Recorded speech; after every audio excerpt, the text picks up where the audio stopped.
What's going on everyone, I'm Sir James from Gamerfuzion.com, and today I'm here to give you my review for AquaPazza Aquaplus Match, which is a 2D animation fighting game. So let's go ahead and start things off with the graphics. The graphics overall were really good. I like the fact that during the animation of the fighting scenes, it was really smooth and fluent. I didn't really see any issues with that. And of course, the fact that the game is really bright and colorful with all the different characters, such as the 13 playable characters, the 13 side characters, and of course the different environments in which you'll be able to fight in and during the scene selection. But the overall graphics within the game are nice and colorful, and one that I can appreciate. As for the gameplay is pretty simple. All you're going to be doing is performing different amounts of moves to defeat your opponent or until the time limit ends. Now in terms of the actual game setup, you can set it to however you want. So in terms of, you can set it to where after one win, that's it, then you move on to the next match. You can set it to 2, 3, or even 4. And the same goes with the time limit. You could have it to infinite until you become victorious, or you could have it to a certain time limit. Maybe you want it to be like 10-second match,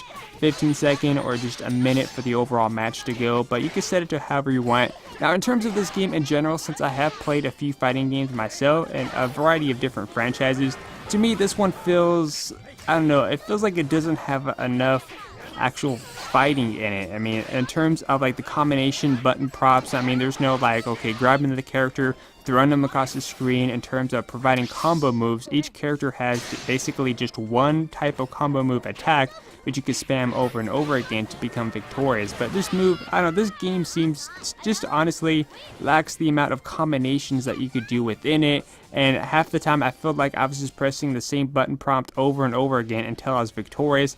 But just overall, to me, it lacked a majority of different moves that you could do within the game. But overall, just for what it is currently, I mean, you do have a good set amount of moves. The combo moves for each of the characters were really well done.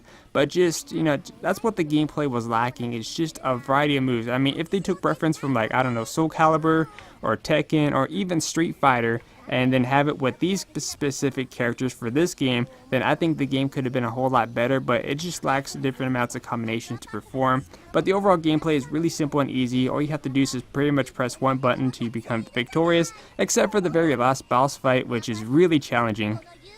As for the sound, the overall sound within this game was also really good. My personal favorite is the end-game soundtrack and of course the voice acting for the characters. Now the voice actors for the characters are in their Japanese dub voices, so they're not going to be in English. However, as you're playing through the single player campaign, you are going to have an English text prompt in the bottom telling you exactly what the characters are saying. But the overall voice work and the soundtrack within the game is really good. As for the lifespan, what kind of lifespan do I see for a game like this? And to me, this game has an okay lifespan. You are able to connect a second controller, so you could play with a friend or with just someone in general, and you are able to change the difficulty level for the AI to provide a greater challenge or much of an easier challenge. But the overall lifespan is just alright. It's not something that I see people would be coming back to time and time again. It's just something that someone may pick up every once in a while, or just something to play while they're bored. As for the innovative, was there anything new here? Was it something that we already seen before? Honestly, we've already seen a majority of fighting games and we've pretty much seen it all already. So in terms of innovative, there's nothing really innovative here. However, if you guys do want to see some gameplay or the walkthrough, you guys could check the link down below. Anyways, I'm Sir James from Gamerfuzion, and remember, Gamerfuzion empowers your gaming.